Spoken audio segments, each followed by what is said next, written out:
আমরা লক্ষ্য করেছি সারা দেশে এবং পুলিশ বাহিনীর মধ্যে যে বিদ্যমান তাদের পোশাক আছে এটা নিয়ে কেউ সন্তুষ্ট না, এবং এইটার যেটা দৃশ্যমান যে এই পোশাকটা আসলে ওয়াইডলি অ্যাকসেপ্টেডও হয় নাই, মানানসই না শুদ্ধ বাংলায়। তো সেই জন্য পুলিশ বাহিনীর আবেদনের প্রেক্ষিতে আমরা বিষয়টা বিবেচনা করেছি যে এই ড্রেসটা কীভাবে হয়। তা আমরা একটা ঐতিহ্যবাহী ড্রেস যাতে দেয়া যায় তারও একটা অংশ বিবেচনা করেছি।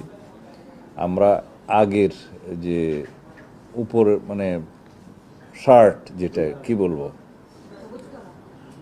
উপরের অংশ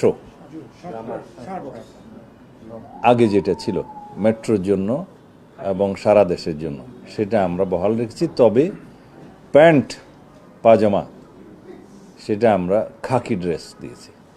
এই হিসাবে তাদের সাথে আলোচনা করে আমরা বিস্তারিত আলাপ আলোচনা করে এটা একটা গ্রহণযোগ্য পোশাক হিসাবে দিয়েছি। সেটা তাদের পরিধান করতে আর কিছুদিন সময় লাগবে, কারণ এটা প্রস্তুতির বিষয় আছে, কাপড় প্রোডাকশনের বিষয় আছে, জামার বিষয় আছে।